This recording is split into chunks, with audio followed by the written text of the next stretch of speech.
So here we are. Let's start with the first roundtable discussion about a great topic: sustainable film production. So Morgane Baudin, thank you very much. It's your turn, please. Thank you, Alain.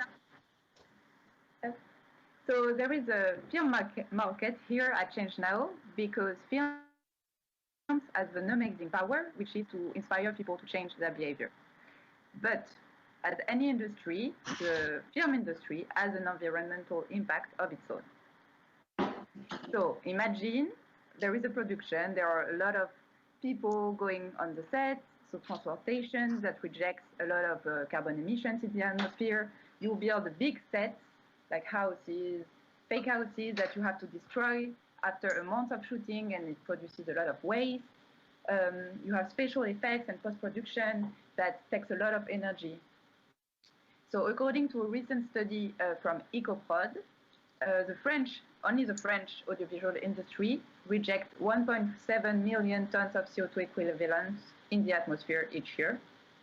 And according to the French objectives, we have to decrease these emissions by 40% by 2030. So how do we do to reduce all these impacts?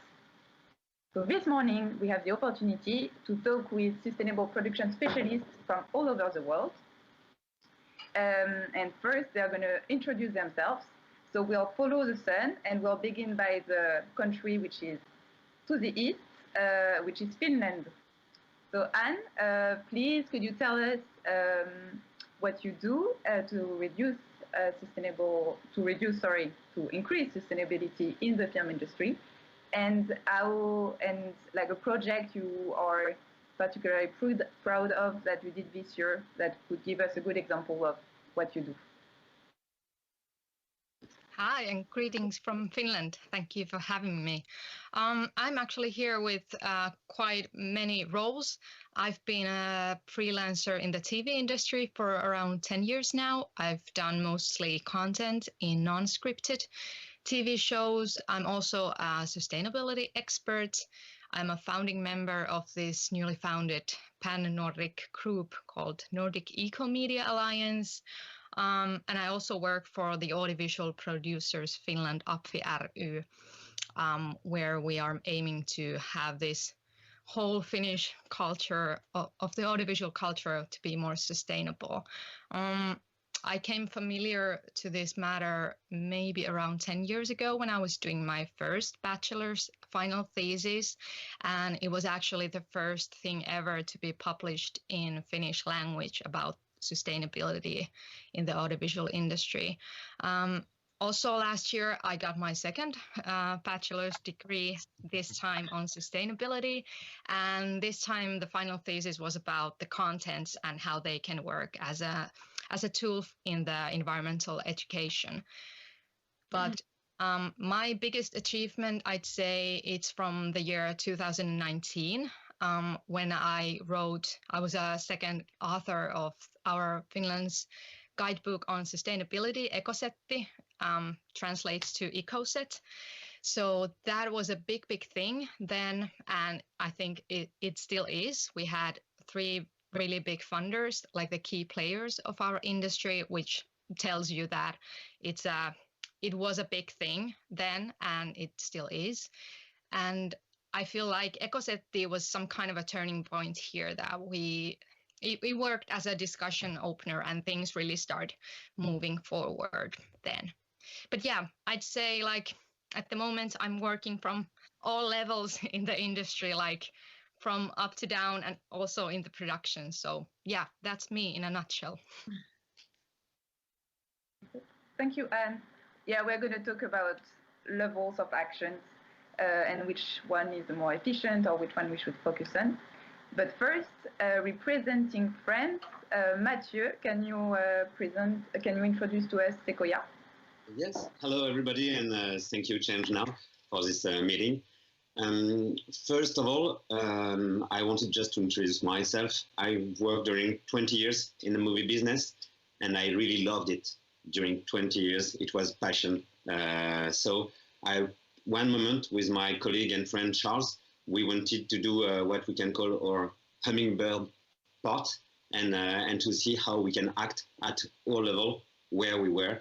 And it was the starting point of SECOYA, how we can change things where we are and about what we love, the movie business. And so the purpose of SECOYA is to enable productions company to engage their projects in a global environmental and societal transition process.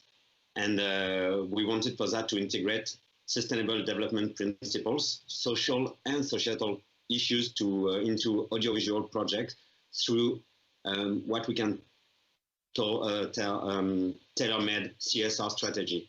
And we really want to help productions to be self-efficient in one way on this topic. So what we want to do is to help the transition to allow everybody and everyone on the set to be perfectly aware about what we need to do and why we need to do it, because the purpose is, I think, the most important, to be sure that everybody's gonna act. And do you have an example of a project you did last year, for instance, that you are particularly proud of? It's more about projects we've done this year, because since January we had many projects, and there was really something since January that has changed. We had much more companies that called us since January. They were much more aware about what they wanted to do. They were asking us to come and to work much before the shooting. I think before the COVID, it was like 2 days before the shooting, and help SECOYA, what can we do? Now it's many months before the shooting. What can we do and how can we prepare? So that's something very important. And we are also working with them about how we can link the story and the action. And that's for me something very important. We had 2 movies, Tempête with Nolita and Normal with Oecourt. And a part of the subject of the film was disability. And so we worked on the sustainable side in the way that how can we be sustainable and act on the inclusion consideration. And so we work with some brand or some services that were working with disabled people. And so there was a link for everybody, and there was something logical. And so everybody was really involved. So for me, the more important thing is that awareness that was not existing 2 years ago, and that is now in not all the mind, but in some minds. Thank you, Mathieu. Yeah, I think I will ask the other speakers if they feel that there has been a change after COVID and lockdowns. Jose, can you first introduce Albert and what you do? Hello, good morning, everybody, or good evening, or good night, in terms of Andrew, for example. So my name is Canela-Mas, and I'm the international manager at Albert. I've been doing this for the last 5 years, so my background is, so Albert is based in London in the UK, but I'm based in Barcelona right now, thanks to COVID, something positive I had to take from this. So my background is on TV production, so I worked on TV production both in Spain and in England, mainly on factual entertainment, studio entertainment, and continuing drama in the UK. I moved to the UK 11 years ago, so I worked there on production, but then I realized I didn't want to work 14 hours a day. I'm sorry, I love the industry, and I love what Mathieu said about how he enjoyed working on TV, because it's my passion too, but I wanted a life. So I did a degree on sustainability and environmental management, because I've always been interested on this, and never thinking I was going to work on sustainability on the industry. And then this job with BAFTA came up, and then I've joined them. So Albert is a sustainability project that is tackling the environmental impact of the media industry. So we started around 10 years ago, so it's our 10th anniversary this year, just in the UK. So everything started, thank you. Everything started with the BBC. So BBC wanted to understand the environmental impact of their productions. So they created a really simple carbon calculator, was just a spreadsheet. And because it worked really well, they wanted to share it with the whole industry, but because it's a public broadcaster, they couldn't legally. So they gave it to BAFTA, which is a charity, so has non-commercial incentives. And for me, that was the key of our starting. Like, that's what defines ourselves. So it's a collaborative group. So if you want to participate, you are invited to come and participate.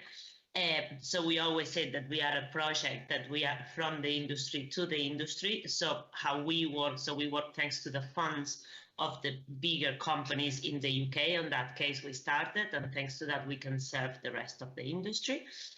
We have two very clear goals. That one is to restore. So basically, we want to completely eliminate the environmental impacts. In terms, we talk more about carbon emissions and carbon footprint and waste of the industry, of the operational side. But also we have the other goal that is to inspire. So we want to empower all the content makers to understand how to introduce sustainable living on screen, and not only by making documentaries, but putting it on the type of programs that that's where we need to convince the people that watch them. So in terms of projects, so we keep creating sub-projects, because obviously we have lots of conversations, trainings.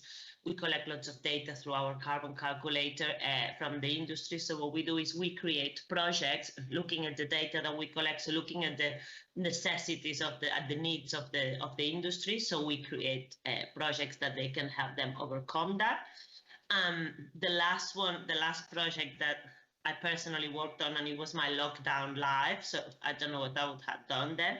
Otherwise, it was we built the new version of our carbon calculator, our Albert toolkit, we call it, which we included carbon factors for the whole world. So basically, it's we call it our international toolkit that can be used for anyone in the industry anywhere.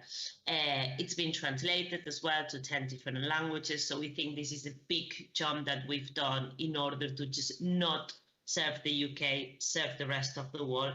And on this, just to include as well that we've been having partnerships, country partnerships with different organizations. Andrew, I think probably he's going to mention it, because we have one with Canada. And so we've been working internationally for a few years with Canada, Norway, Ireland, Netherlands, etc. But now we want to expand that, because we think that with the 10 years experience that we have, is really good that we can pass that on into different organizations as well. Thank you, Jose. Yes, what I hear from all of you is that need of having a coherence between what you do and being like following your values in everything you do, which is nice. Paloma, can you tell us what's happening in Spain and what you do? Yes, hello. Thank you so much for this panel. It's amazing to be here, surrounded by all of you who I've read so much about what you've written all these years. And well, my name is Paulo Andres. I come from a company called Fiction Changing the World. And my background is in sustainability. Like, I've been an activist and a sustainability professional for many years, for almost 20 years. And actually working in the film industry came out of my frustration. Let me explain, but it's true. Like, after working for many years, I'm a psychologist, and I've always worked in the awareness side of what we have to do to actually create sustainable development. And I was very frustrated. We were not getting there. Like, we were not really making society move in the direction we needed to move. So one day I had a coffee with a friend who is actually a screenwriter and who works in the film industry. And I told her, you know what? I have this important message that I need to share with the world, that I need to actually put the world working around it. And I cannot come across. I don't have the methodologies to do it. And she said, you know what?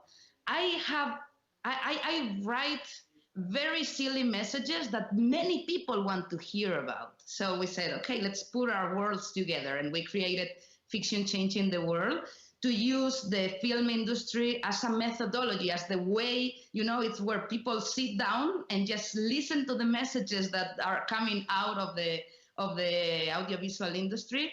And that's what we're trying to do.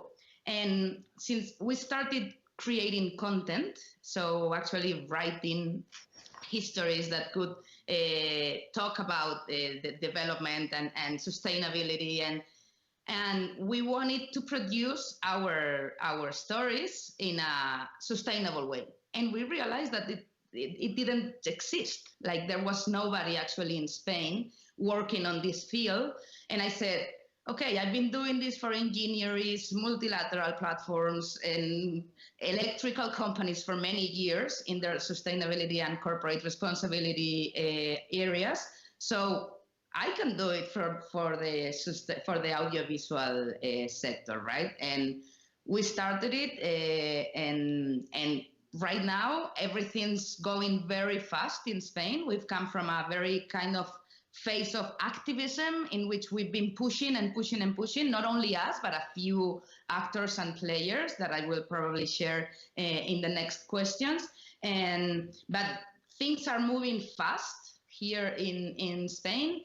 And if I have to tell you what I am most proud of, I would say that I took what I was doing before when I was a sustainability professional, working with multi-sectorial partnership and multi-stakeholder partnerships, and taking it into the audiovisual world. So we've created an alliance, the Partnership for Sustainable Development in Spain, Alianza para la Producción Audiovisual Sostenible, in which a few players, those who were at the beginning talking about this, are trying to unite and to impulse this change that we need.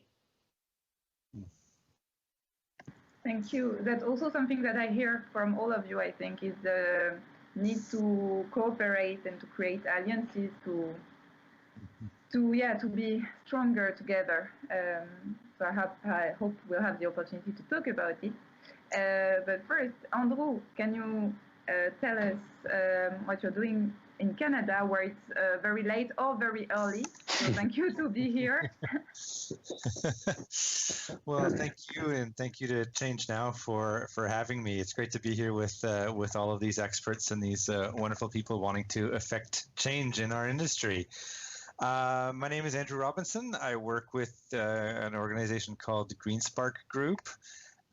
We are based both in Canada and in the United States, and we've got several buckets of work where we do work with productions to help advance sustainability, so reduce their carbon footprint and their waste footprint, improve, essentially make a lighter production approach. We also do a lot of education, awareness, and training, and that's at different levels, whether that's at corporate level or working with crews, with film commissions. And so one of the trainings that we do offer is through our collaboration with Albert, as Jose said, that we do a lot of the Albert training here in Canada on their behalf, which is great partnership. And we also work at the corporate level. So we came to realize a number of years ago that we could do education and awareness, and we could work with productions, but there's only so far a production can go if the supporting infrastructure, if the enabling conditions made by who is hiring them, who is licensing them to do their work, or who's providing them with the budget, don't create the conditions that are required for them to excel. So I do a lot of work at the corporate level, and one of the things that I'm most proud of the last year is that I worked with a large broadcaster, and I can't yet say who it is because their strategy is just about to go public, so I don't want to steal their thunder. but it's working with them to basically adopt that strategic approach that they themselves at that corporate level can create those enabling conditions for productions to pursue the decisions and feel safe to explore new things along their sustainability journey. So they get to explore and know that they will be supported for the training that they're going to need, the tools that they might need to, including Albert related tools, where the productions can invest in clean technology or infrastructure, how and where they can leverage their procurement power to bring the supply chain along for not just that individual production, but for the bulk of the productions that broadcaster is producing, and also their placement within the industry as a large broadcaster to inspire others in the industry here in Canada to move along with them, and as part of the strategy, finally, to use their political capital as well to engage in policy discussions and form alliances with their peers and their competitors. And just to circle back to what's been said by a number of the other people here, also the content side, how is sustainability showcased on screen? How are they sharing their own journey with their audience? How are they creating the storytelling that's required in order to advance these issues and inspire a positive, sustainable life for all of us? Thank you, Andrew. You talked about something I'm really interested in, which is the level of action that is efficient. And Paloma, you also wanted to, like, I heard you say that the corporate level was the most complex level to tackle, but then at the same time it was also very efficient. So can you tell us more about this? About the corporate level? Yeah, and the importance to work with at the corporate level. Yeah.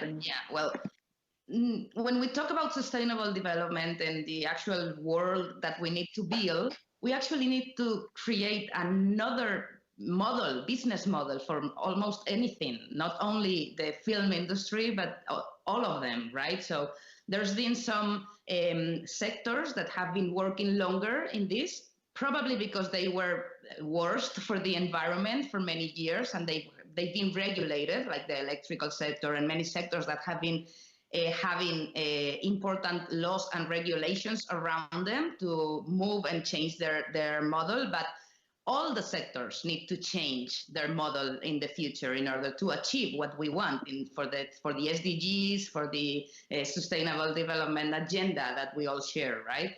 And so that's not only about a little project in which you just take out plastic. That's fantastic. And I'm not saying that this is not an important thing, because the steps need to be taken one by one.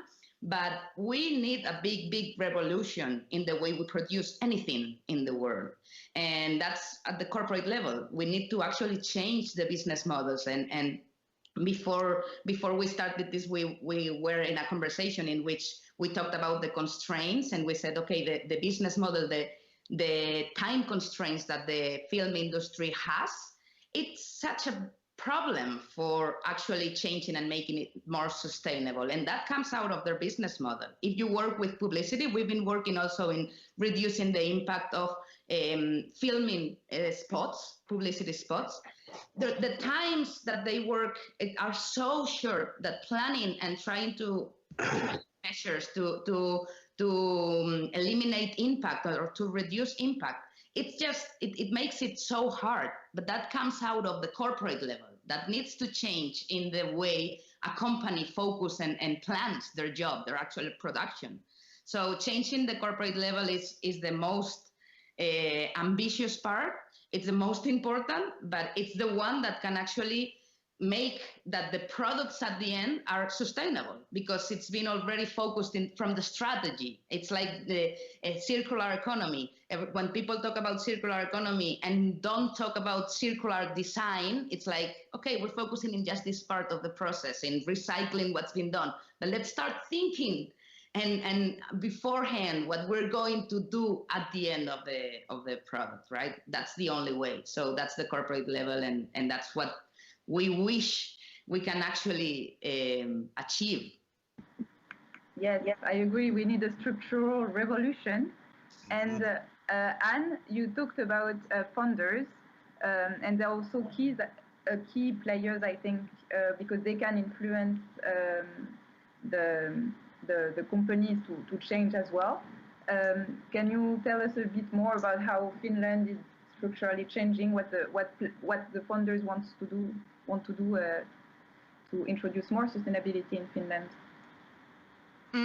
Well, I talk about the funders when writing EKOSETTI, the guidebook. So we had 3 funders then. It was Aalto University, Audiovisual Producers Finland, APFI ry, and the Culture and Promotion Center, AVEC.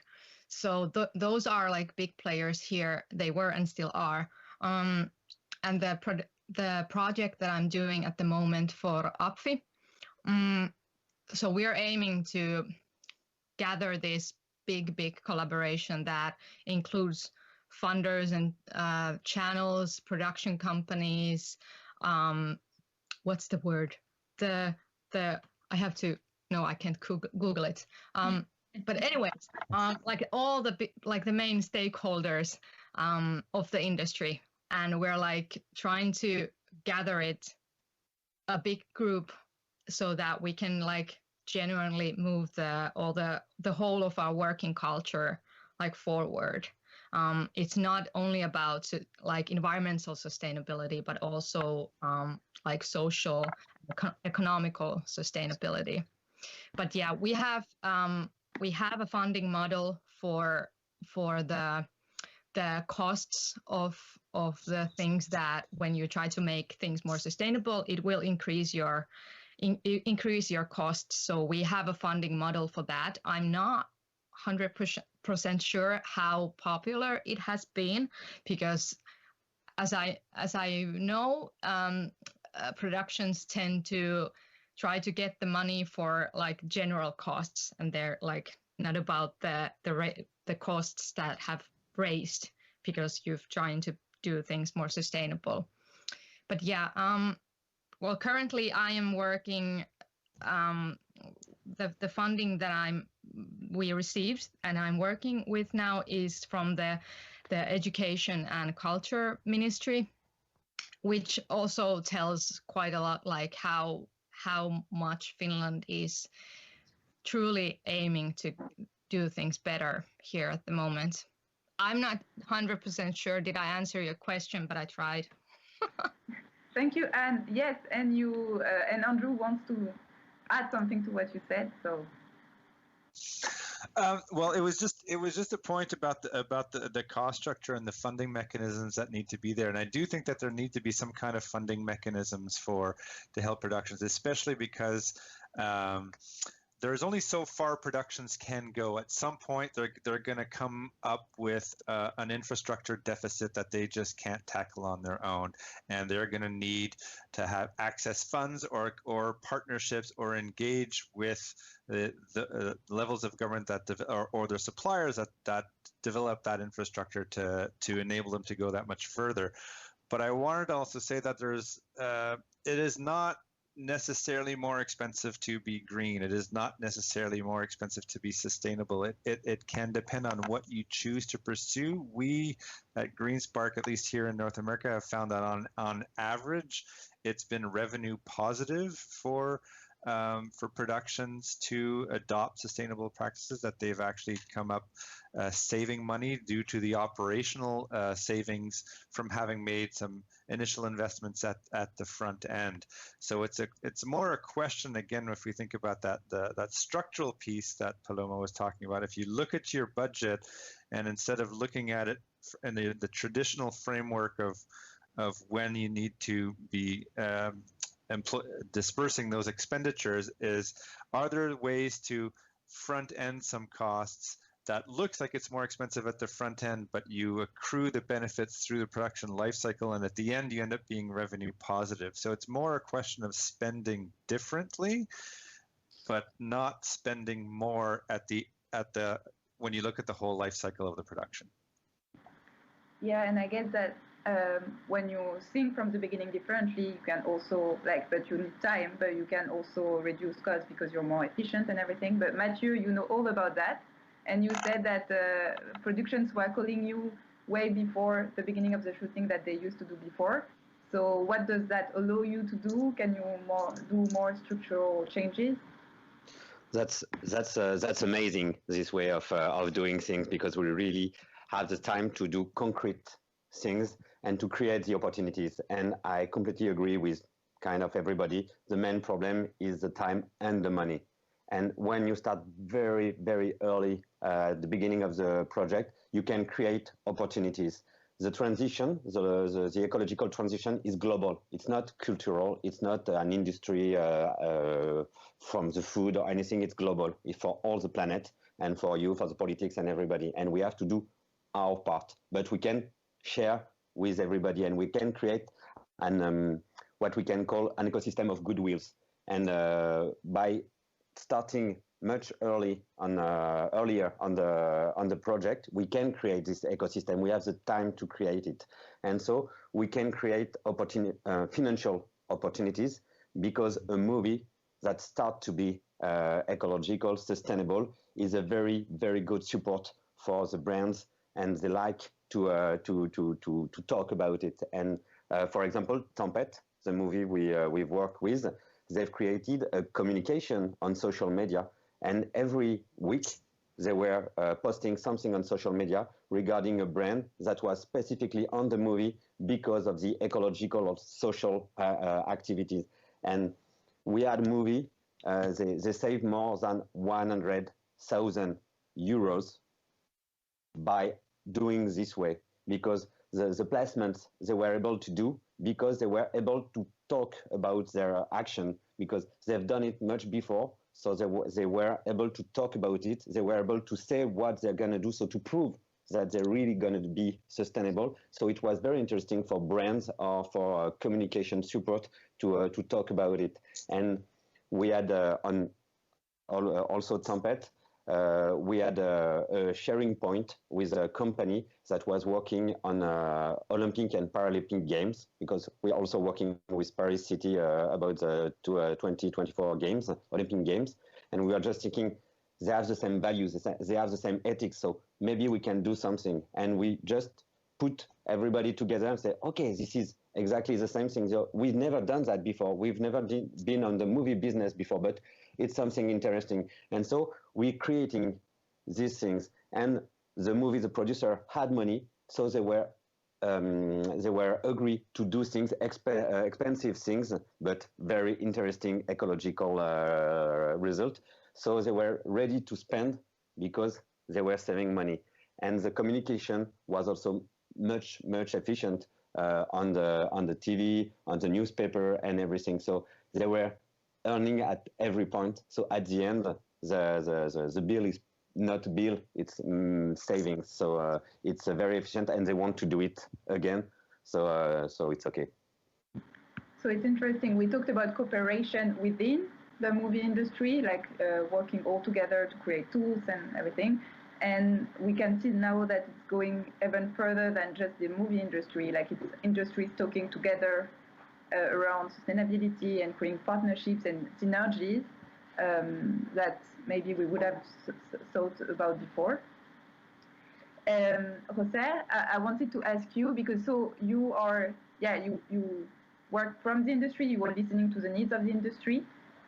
What do you feel like the main issue is right now? What do you feel like the industry needs right now in the UK or more or internationally?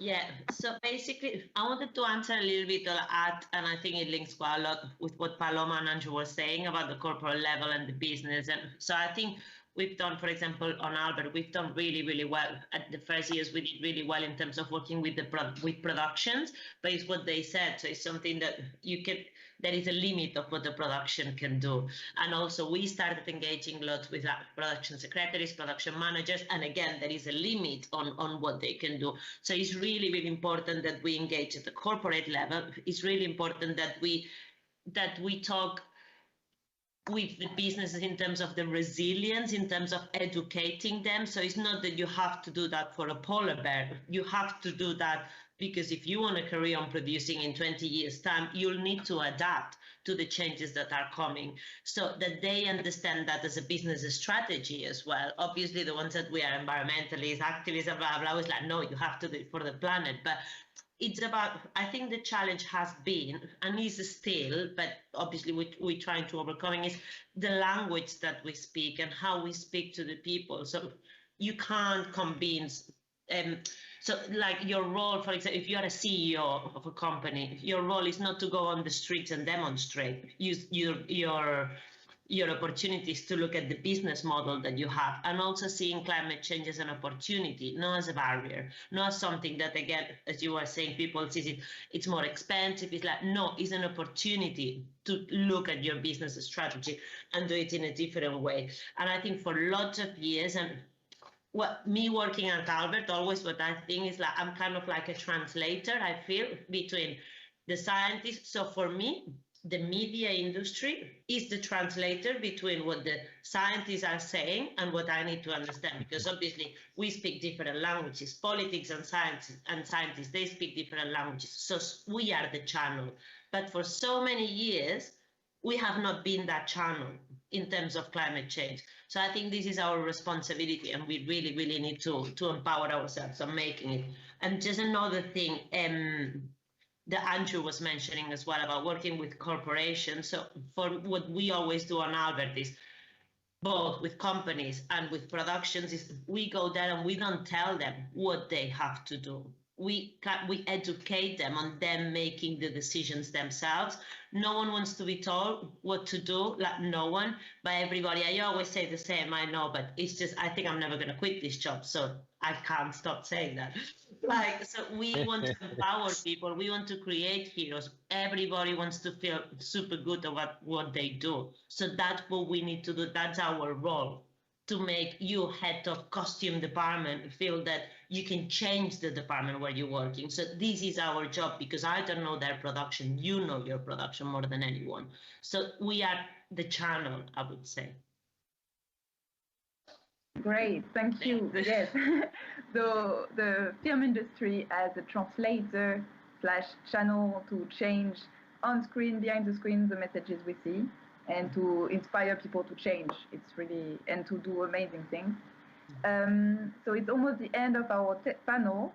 And so I would like to ask you a conclusion question, which is, what would you advise film professionals who are listening to us right now to do first?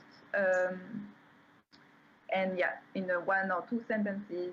And let's begin with Andrew. Okay. Well, what would I advise for people coming in? I would advise, there's a lot of things that I think people will talk about. So maybe something that we've touched about a little bit is look at partnerships. Look at opportunities that are maybe outside of your traditional production ecosystem, because there are solutions that we can find when we're all playing on the same team. But there's only so far the team can go if you don't go and get that outside influence or that outside expertise. So for an example, one of the productions that one of my colleagues worked on was the Call of the Wild Disney film with Harrison Ford, and they had a lot of composting and recycling. So from a waste perspective, what they also did is they looked at, well, our production has a lot of hard to recycle plastics and foams and things that aren't typically collected by any kind of municipal infrastructure. So let's partner with this NGO called Earth Oceans, and they will come on our set and they will collect the plastics that we wouldn't have otherwise been able to collect, and they can upcycle them into a product, and that way they keep it out of the incinerators, out of the landfills, out of the oceans, and they've created an added value product. So whether it's you could describe it as circularity, but the point is that they looked outside of their production, and they found someone that was able to provide them with a solution that they never would have been able to access if they had just stayed looking within their own production ecosystem. So there's a lot of opportunities out there, and it's only collectively that we will really amplify the opportunity space that's out there. It's a nice final message. Anne, what would you advise production or film professionals? Well, the quite common question I get is like where to start, and there are like people are starting to think about things like in a very big picture. So I always tell them like you don't have to do everything like when you start. You can start small. What is the easiest for you, or you can like check out a few things that have the biggest impact. So people tend to think about like after I have, at least in Finland, like we have to do things perfect, like for the first time do things perfect. So I'm saying like no, it's enough if you try to do 3 things. Like probably one of them won't go like the best way, but then you've succeeded in 2 things. So like do the best you can. It's the same thing like in your everyday life. You don't need to have a certification behind you so that you have like a better and a more sustainable life. So the same thing goes for productions and production companies. Like all the certification systems, like nationwide agendas, they're perfect things. They move the industry forward, but to do things, you don't need those in a on site. You can do better. You can recycle. Start recycling. Yeah. Thank you. Start small. So our time is up. But if like a little challenge, Mathieu, José, or Paloma, you want to say an advice in 1 sentence, you're welcome to go.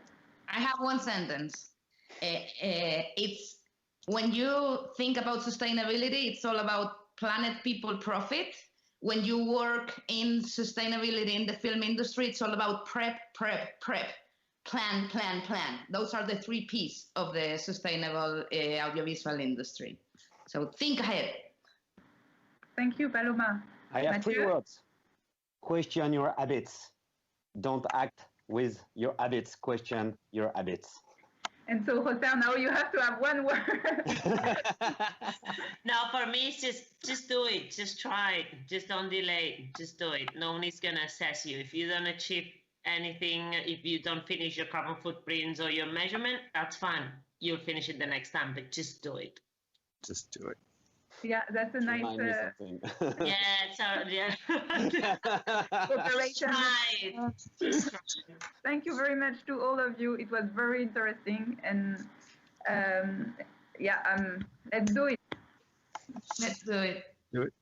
Congratulations to you all. Thank you very much. Thank you, Andrew, and good night. Good night, Andrew.